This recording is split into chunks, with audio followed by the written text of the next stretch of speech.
Всем привет, дорогие друзья! Что ж, творить всякую херню становится уже сложнее, но я сотворил.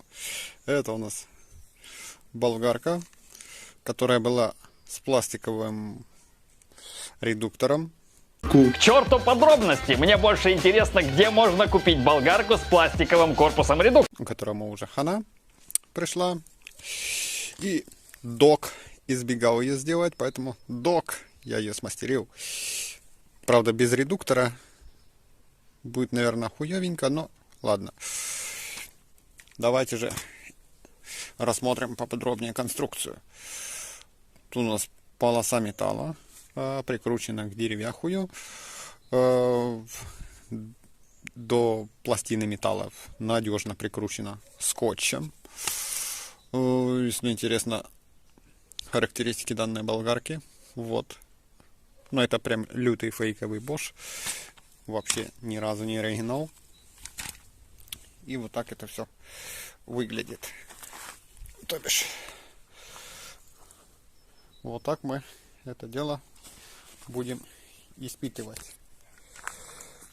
То бишь, есть у нас немножко травки. И это у нас такой себе триммер. Но как он себя поведет, неизвестно. Поэтому переходим к испытаниям. Ну, начнем. Запускаем эту адовую машинку.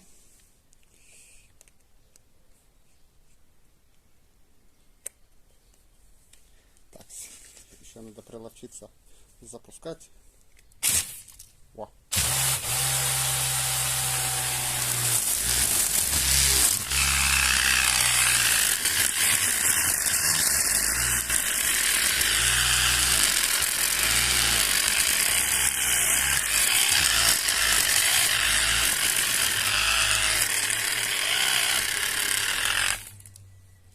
Ой-ой-ой. Как же ей так что поплохело.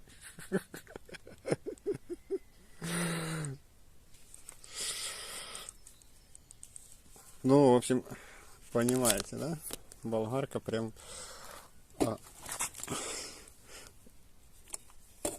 с дымком.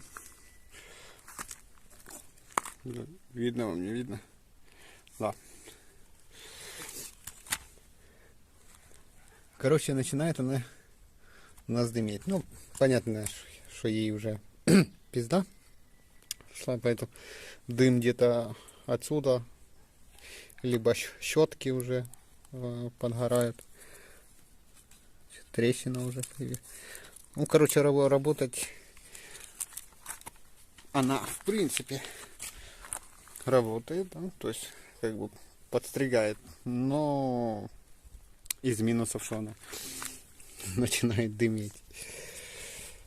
Вот такую вот проставочку я сделал, чтобы одеть, и там можно было уже что-то внешнее нацепить. Ну, как видите, долго она не работает.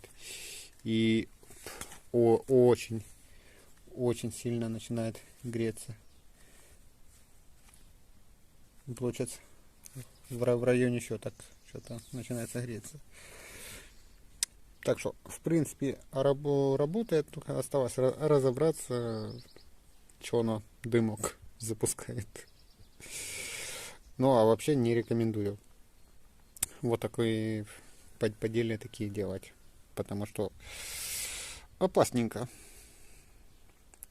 Потому что если будет нормальная болгарка стоять, то неизвестно, когда у вас надежные крепления оторвутся или еще что-то, выключить не успеете. Ну, короче, достаточно много факторов опасных. Так что, кому понравилось, обязательно ставим лайки, подписываемся и до новых встреч.